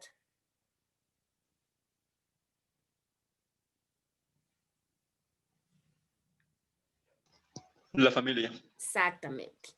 Claro, pues precisamente ¿por qué? Porque la sociedad forzosamente es una estructura y esa estructura va a estar conformada por partes y una de las partes más importantes pues son las familias, porque en las familias se van a criar las personas que se van a arrojar a la sociedad para hacer cosas buenas o para hacer cosas malas. ¿Cómo está vinculado eso con nuestra área de estudio? Pues tenemos actualmente la problemática delincuencial, creo que en eso están completamente conscientes. Y digo, si ahorita está así, en unos 3, 4 años que salgan ustedes, va a estar todavía más complejo. ¿En qué situación? Pues que claramente ya se demostró que la problemática no se encuentra única y exclusivamente dentro de la cuestión social, sino que proviene ¿de qué? De que estamos fallando como estructuras, que las estructuras que se están armando, por decirlo de alguna manera, no están teniendo la fortaleza ideal para poder criar diferentes tipos de seres humanos que aporten algo a la sociedad. Estamos teniendo un problema delincuencial muy, muy alto y el problema es que no baja, a pesar de que las penas se han endurecido, de que contamos con más normas, con más sanciones, con más códigos, con más leyes. La realidad es que las actividades delincuenciales no han bajado. ¿Qué quiere decir? Que tenemos un problema de estructuras. Eso por ponerles un ejemplo en la cuestión familiar. Pero si vamos más allá para formar la sociedad, pues es todo un rubro de relaciones, aquí está, de unas relaciones estables que se dan entre la sociedad. ¿Qué quiere decir? Pues obviamente con las instituciones, por ejemplo, de educación, con las amistades, con el círculo de amistades, con la parte de la estructura del gobierno. Con todo esto tenemos que formar al final de cuentas un grupo o una ordenación de partes para conformar un todo. Y precisamente de este estudio de la unión de partes y estas relaciones que surgen entre ellas, surge precisamente el estructuralismo. Y podemos aprender, por supuesto que aprendemos mucho. De hecho, a ustedes les va a servir mucho esta corriente por si gustan profundizar más en ella. Va a servir mucho porque si nosotros aprendemos a estudiar un poco de cómo se relaciona la gente entre sí, como amigos, como pareja, como estudiantes, como gobierno, como familia, podemos comprender gran parte de las problemáticas que tenemos. Bueno, ¿tenemos dudas del estructuralismo para seguirla avanzando? ¿No? Ninguna. Conste. Sí, yo sé que surgen hasta el final del tercer parcial, ya sé. Carambas. Bueno. Tenemos varios, yo les decía que tenemos varios expositores, de hecho en cada una de las corrientes hay demasiados expositores, cada uno claramente pues le da contribuciones, no más, no menos importantes, pero cada uno contribuye a al propio armado de la teoría.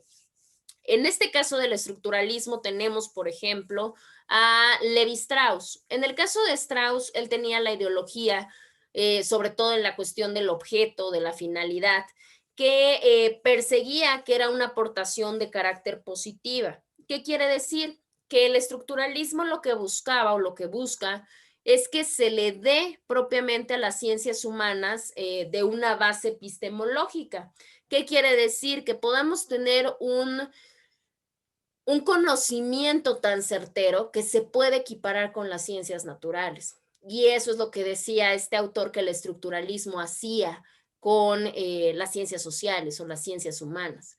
Y podría ser, por lo menos le da un poco más de credibilidad. Otro exponente que tenemos, que yo creo que también es conocido para ustedes, porque fue prácticamente de esa misma corriente o de la corriente que platicamos hace un momento, y es en el caso de Michael Foucault. ¿Hemos escuchado hablar de él?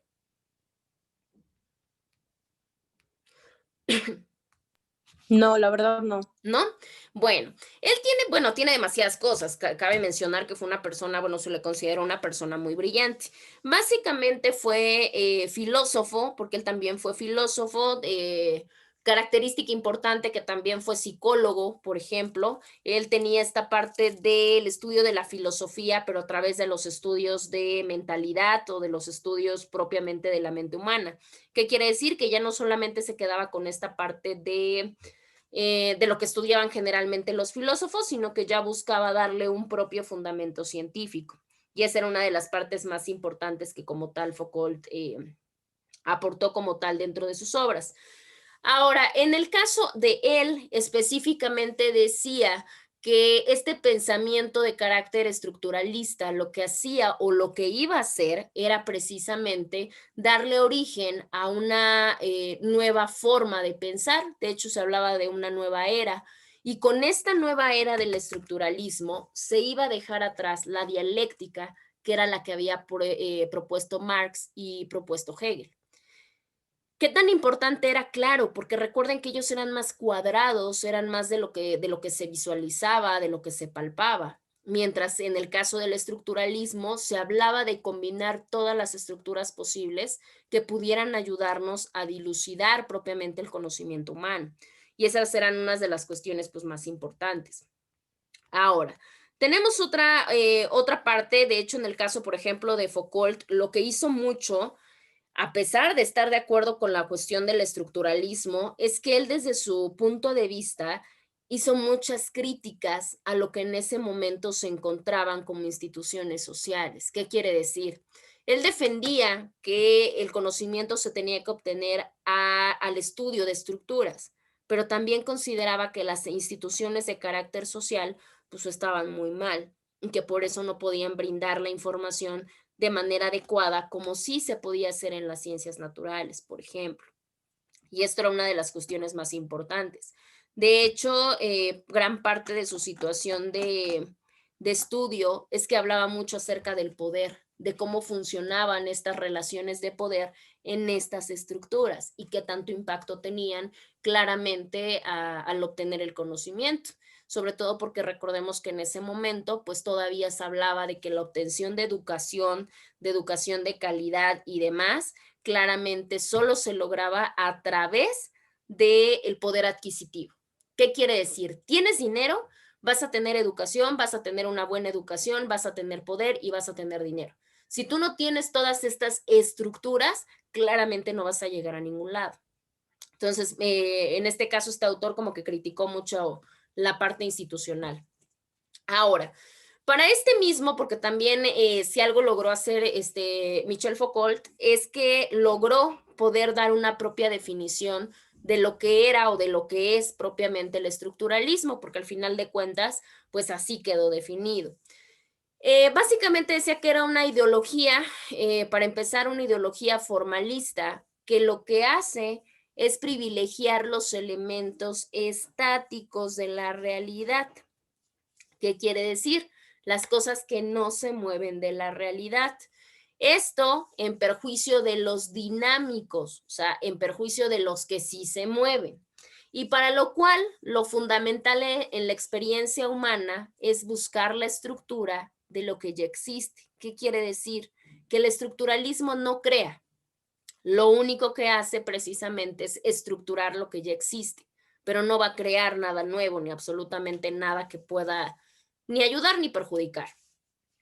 El peso como tal de esas estructuras determinantes a la vez que inconsistentes, pues claro, a las cuales se subordina la conciencia activa de los hombres, lo que yo les comentaba hace un momento.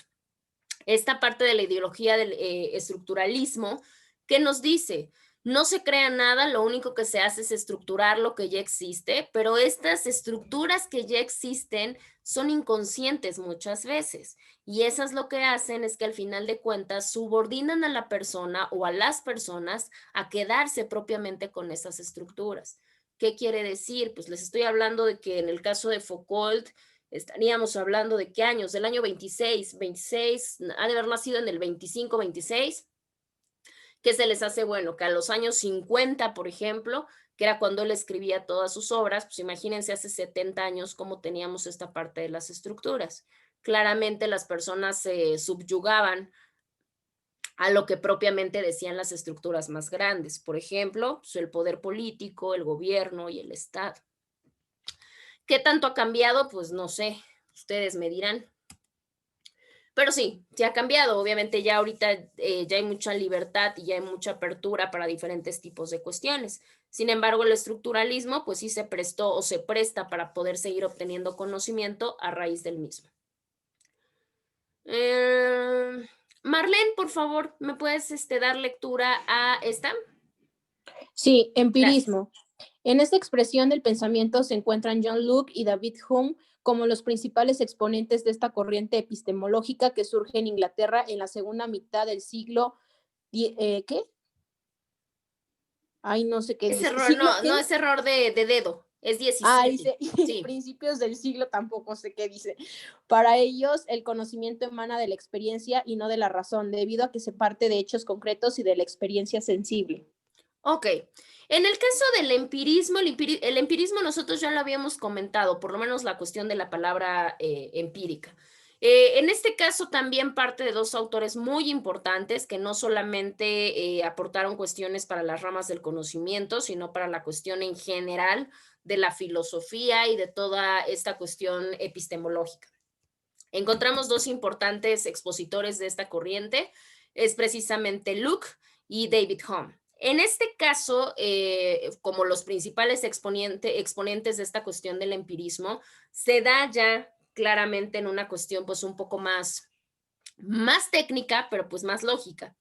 El surgimiento, bueno, se da en Inglaterra. Recordemos que siempre la parte europea ha sido la que mayor exploración y la que mayor avance nos ha dado al mundo para poder dilucidar diferentes tipos de forma de obtención de conocimiento. En este caso, decía la cuestión del empirismo que para estos autores propiamente el conocimiento lo que hace es surgir a través de la propia experiencia y no de la propia razón. ¿Por qué? Porque precisamente el empirismo parte de hechos como tal ya de carácter completo y la cuestión de la experiencia. ¿Cuál es la experiencia sensible? Pues la que yo estoy percibiendo, el contacto directo que yo tengo con el objeto, ¿sí? Lo que comentábamos hace un momento que también hablábamos del materialismo empírico. ¿Qué tan bueno y qué tan malo? Pues es bueno porque claramente no vamos a saber, por lo menos si no obtenemos la información de primera mano, de qué es real y de qué no es real. Sin embargo, pues una de las problemáticas es que el empirismo como tal no parte a través de un método científico lógico. Lo único que hace es experimentar. ¿Qué quiere decir? Este tipo de cosas solamente van a la prueba y error. ¿Qué quiere decir?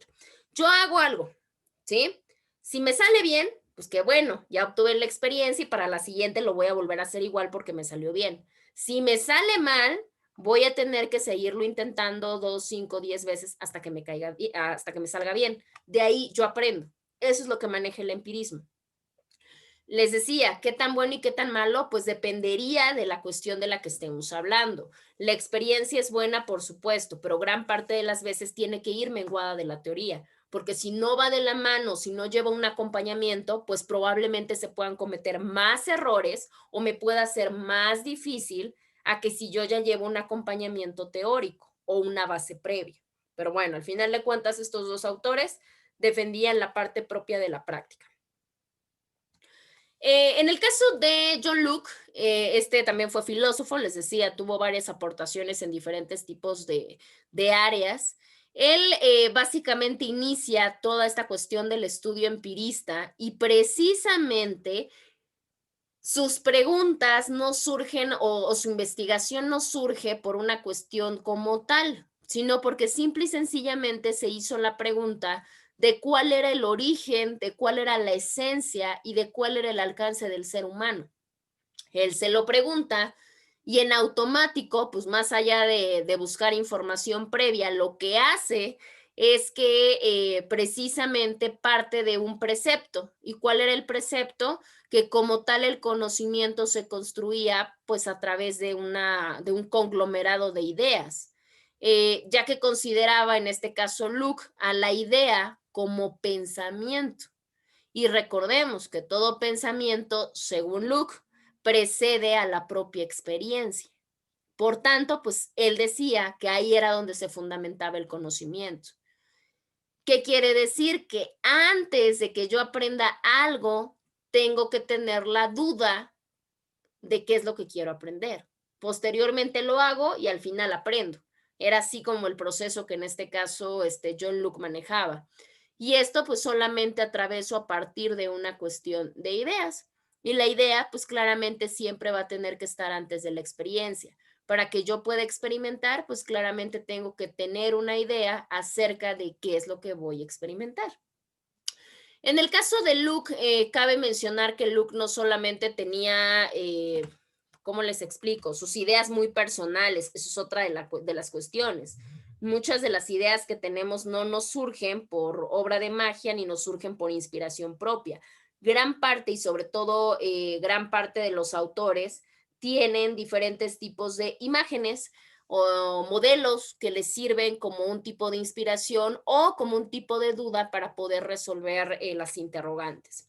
En el caso de Locke, lo que hace para empezar todo este estudio acerca del propio empirismo es que él toma de referencia algo que se llaman los postulados de Descartes. A través de estos postulados de Descartes, lo que hace Locke es poder explicar su propia teoría acerca de todo este mundo de las ideas.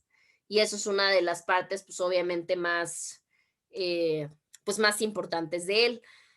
En el caso de Descartes, tampoco, no sé si hayan escuchado de él, es René Descartes. Él también perteneció a toda la corriente, pero una corriente mucho más vieja, porque Descartes fue de 1500 y algo, ¿no? No recuerdo la fecha exacta, pero fue 1500 y algo, de 1580 para adelante. Y en el caso de Descartes también tenía la situación de ser filósofo. De hecho, él reunía la cuestión de lo que platicamos hace rato de los todólogos. Reunía la parte de la filosofía, reunía la parte de las matemáticas, y él se encargaba precisamente de todos estos estudios, por llamarlo de alguna manera, y lo que hacía, pues básicamente explicaba toda esta parte de cómo fusionaba los conocimientos tanto de un área como de otra área. Y todo partía pues a través del uso de la razón. Y obviamente si yo uso la razón, o en el caso de él usaba la razón y combinaba las matemáticas, pues él tenía la respuesta a todo. Entonces Locke lo que hace es decir, bueno, pues este autor tenía esas ideas de poder mezclarlo, pero partía de una idea personal y a raíz de eso él fue desempeñando y arrojando el conocimiento. Pues yo voy a tomar de base eso para precisamente poder explicar mi propia teoría. Es bueno, pues claro, al final de cuentas, pues cada uno tenía sus diferentes ideologías para poder aportar sus diferentes métodos de estudio. Entonces, en el caso de Luke, pues eso hace, utiliza los postulados de este filósofo mucho anterior a él, para poder explicar cómo funcionaba esta teoría de las ideas y cómo se ponían en práctica, pues para estructurar el empirismo. Y él, ¿cómo lo explica o cómo sintetiza su propia teoría? Lo hace a través de que clasifica las ideas en 3 grupos. ¿Qué quiere decir? Que para Luke solo había 3 tipos de ideas, básicamente. Y esas eran las que construían la propia base del empirismo. Tenemos la primera, que eran las ideas adventicias. En el caso de las ideas adventicias, básicamente eran las que se iba o las que se daban o pasaban en el desarrollo de las actividades humanas. Básicamente estas no vienen de adentro hacia afuera, sino vienen a través de lo que yo percibo de una realidad externa. Esas son las ideas adventicias. Tenemos otras ideas que son las ideas ficticias. En el caso de las ideas ficticias, básicamente son las que se dan a través de la propia imaginativa. Y según Luke, decía que estas ideas surgían del alma. No nos alejemos que pues, era filósofo también, entonces tenía que meter como esta parte metafísica extraña. Y él decía, bueno, las ideas ficticias pues, surgen a través de nuestra imaginación, pero pues básicamente se crean en el alma. Esa era la explicación que él daba. Y tenemos las últimas, que son las ideas innatas. En el caso de las ideas innatas, Luke decía que es el conjunto propio del espíritu, de la mente y del alma. Una de las partes importantes de este tipo de idea es que son las que no se hayan puesto en contacto con ningún tipo de cosa real. Tampoco han sido forzadas para poder salir, ni mucho menos. No hayan sido formadas tampoco por la imaginación. Esa es una de las claves que también tenían que tener las ideas innatas, porque se supone que por esa razón esas ideas innatas de cierta manera son inexistentes si las conjuntamos con el imaginativo. ¿Cuáles eran las más importantes? Pues la realidad es que todos somos un conjunto de las 3. ¿Qué quiere decir? Que al final de cuentas partimos de las ideas que tengamos de afuera hacia adentro. ¿Qué quiere decir? De lo que yo vea, de lo que yo perciba, de con quien yo tenga contacto, como son las ideas adventicias. Pero todos tenemos ideas ficticias, esas que surgen a través de la cuestión fantasiosa. Yo creo que más allá que del alma, de nuestra cabeza. O sea, la realidad yo creo que nuestra mente es la que hace toda esta estructura imaginativa. Y las innatas, pues las innatas son un poquito más complicadas porque las innatas se supone que son las inherentes a la persona. ¿Qué quiere decir? Con las que todo el mundo nace y las que todo el mundo tiene. Él claramente hablaba de este conjunto de la mente, el alma y el espíritu. Pero pues si dejamos un poquito al lado la mente y el espíritu porque no sabemos cómo se maneja esa situación, básicamente las innatas son las que están dentro de nuestra cabeza. ¿Qué quiere decir? Las que nos hacen exteriorizar nuestra conducta. ¿Vale? Bueno, con eso nosotros estaríamos acabando las primeras, que serían las primeras 5 teorías. En este caso serían las teorías de carácter objetivista. Ya nosotros pasaríamos a la cuestión de las teorías de carácter subjetivista. Vamos por partes, espérenme tantito. Para que de una vez les diga que se les queda, porque si no, a ver. Ahorita les voy a poner porque no recuerdo. Déjenme hacer el conteo y con quién les avisaré. Porque no tuvimos una semana de actividad. Entonces, técnicamente, si mal no recuerdo, estaríamos en la semana número 12. Creo que esta nos tocaría la semana número 12. Entonces, les pido, por favor, que me chequen. Bueno, que chequen la fecha. Ahorita voy a hacer las modificaciones para que puedan realizar su actividad. Nada más déjenme buscarlo de su tarea porque no lo encuentro.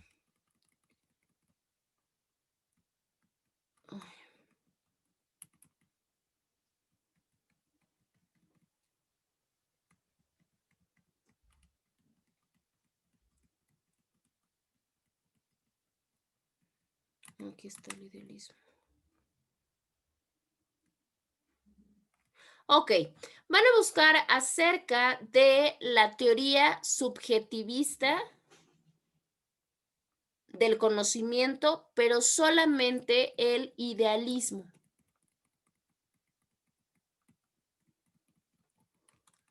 ¿Lo Solamente podría el repetir, idealismo. por favor?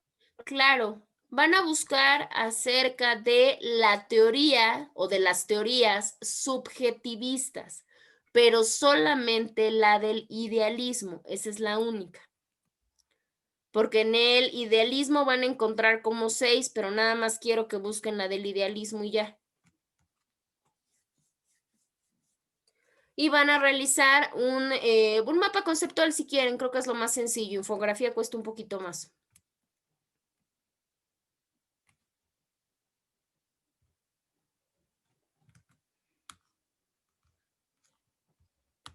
Y espérenme tantito.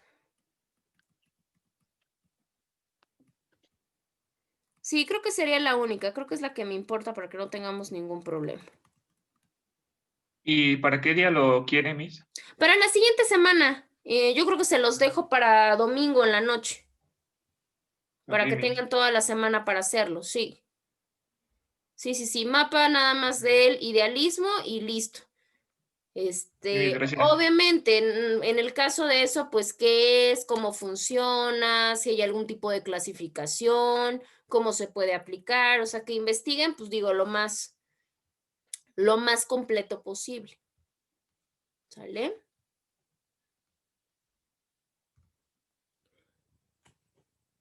Espérenme, déjenme buscar su lista para que les pase lista de una vez.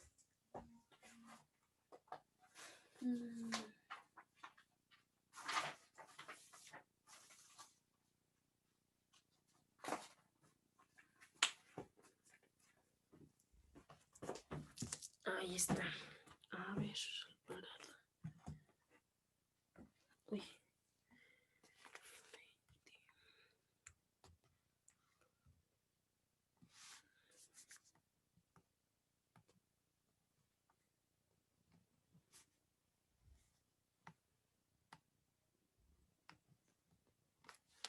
Ok, listo. Viridiana no viene, ¿verdad? ¿Sabe quién es Viridiana? Pablo de Jesús.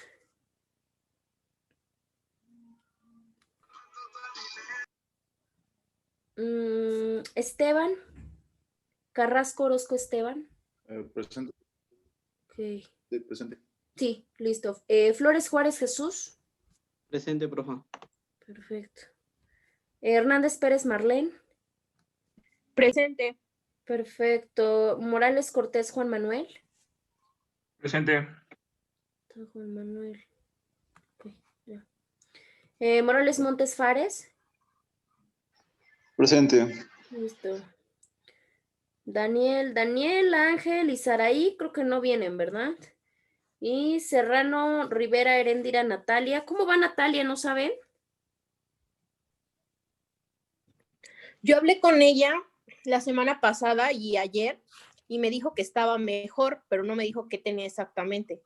Sí, yo tampoco, no, tampoco, bueno, sí me comentó, pero nada más que le iban, creo que o iba a entrar a cirugía o algo así, pues, el día que hicieron antes de entrar al examen.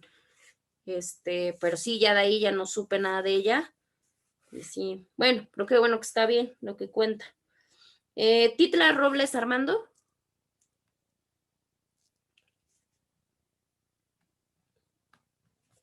Abelino Cadena Daniel. Presente. Y Cano López Luis Ángel. Perfecto. Bueno, entonces yo nada más ahorita les aperturo el espacio, ya nada más háganme favor de checar si es semana 11 o 12 para que no haya ningún problema. Y déjenme tomarle la evidencia, por favor, porque si no, espérenme tantito. A ver, ahí va. Ahí va. Ay, a ver, ¿a qué horas, Marlene? Ahí están. Ahora sí la tomé, creo que sí me salió Ya no saliste, Esteban. Ay, Dios mío. Y ahí va Jesús también. Yo no sé qué se traen con apertura a sus cámaras ustedes. Bueno, entonces, así quedamos. De todos modos, cualquier duda, cualquier cosa, pues ya saben, me mandan un mensaje o algo y ya lo platicamos. Pero si no, pues ya nada, les aperturo ahorita el espacio y ya nos estaríamos escuchando hasta la siguiente semana. ¿Sale? Sí, profe. Cuídense mucho, hasta- que tengan bonito inicio de semana. Igual, luego. hasta luego. Igualmente, profe. Gracias, adiós. Luego, profe, igualmente. Bye.